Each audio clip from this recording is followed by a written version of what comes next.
Yo, what's up guys, you're back with your man TechNick, and today we have another AnTuTu Benchmark run, first showing off the Asus ROG Phone 2 with a massive 8 gigs of RAM and Snapdragon 855 Plus processing chip. This has been the beast of gaming phones to say the least, and these are actually all gaming phones except for one of them. This has some nice LEDs on the back and a 120Hz refresh rate panel, which we have enabled for this time being, and we have also enabled X mode to get the best possible performance when running AnTuTu version 8. Then we have the latest of the bunch, the Red Magic 3S. As opposed to the original Red Magic 3, this comes paired with a Snapdragon 855 Plus processing chip, and this also has just 8 gigs of RAM. This has been an incredible phone to say the least in what I've seen of it, and it looks absolutely spectacular. We have game space over here, very similar to Black Shark, and we have put rapid cooling on the fan since we have an active fan over here, so things should stay pretty cool. And we also have a 90Hz refresh rate panel, so we have kept things to 90 FPS across the board here, and we will also go ahead and launch AnTuTu Benchmark version 8 through the Game Space app itself. So now we're going to move on to our next phone here, which is the Viva Iq Pro. This also comes with 8 gigs of RAM and a Snapdragon 855 Plus processing chip. This is one incredible phone, guys. I must say it is probably the most discreet gaming phone I have ever seen. It is extremely fast from what I have seen of it so far, and it looks absolutely stunning. We have enabled Monster Mode, and we're going to be using Ultra Game Mode 2 to launch AnTuTu version 8 once more on another phone with multi-turbo boost. Now we're going to move on to the Xiaomi Black Shark 2 Pro, and this is an upgrade from the original Black Shark 2 with a Snapdragon 855 processing chip in it and 12 gigs of RAM, since you cannot get anything lower than 12 in this absolute beast of a phone. Looks a kind of a bit deceiving, but in the actual game space, for some reason I cannot add AnTuTu, so we're just going to jump straight into it from the device itself. And then lastly, we actually have an interesting one here. We have the Nubia Z20. We have a screen on the back and the front for those cameras shooting as selfie cams too.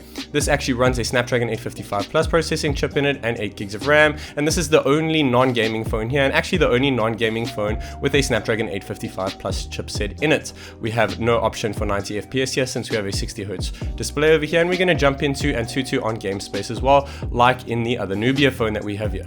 Guys, these are all monsters to say the least. I'm really excited to see how it goes, and without further ado, let's go.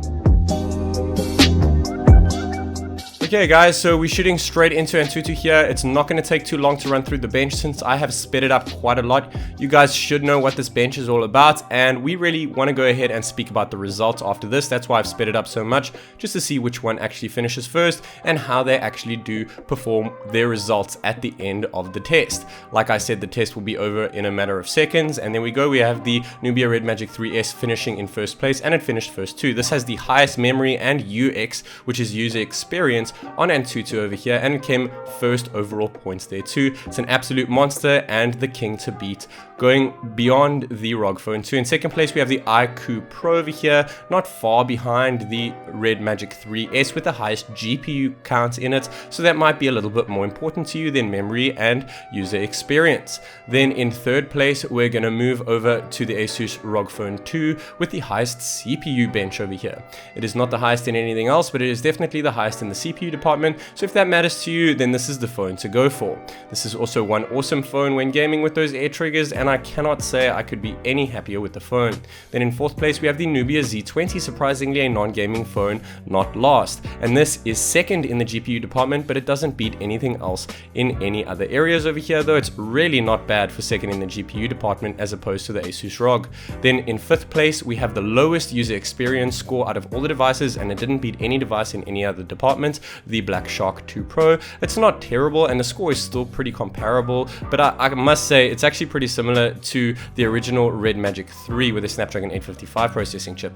In the battery degrees, we have in Celsius here 37 degrees on the Asus ROG Phone 2 in the battery department. Then we have 36.7 degrees Celsius with the Nubia Red Magic 3S. You would expect this to be a lot lower than the Asus ROG Phone 2 because of that active cooling fan. And then we have 35 degrees, even cooler than the 3S with the IQOO Pro, 35 degrees again with the Black Shark 2 Pro, which is really impressive, and 35.2 degrees for a non-gaming phone is really impressive on the Z20. Now moving over to the CPU degrees over here in Celsius, we have 43 degrees Celsius on the Asus, we have 43 again on the Nubia, Red Magic 3S, 42, slightly cooler on the IQOO Pro, even cooler on the Black Shark 2 Pro with 41 degrees, and coming in last but the coolest, 40 degrees Celsius on the Z20. I must say I'm really impressed with the Z20 here, guys, considering it is not a gaming phone, has many gaming features in the phone, but is not a gaming phone, and I cannot wait to bring you guys a camera review on it. Guys, all of these phones have monster scores to say the least. I'm really impressed with them,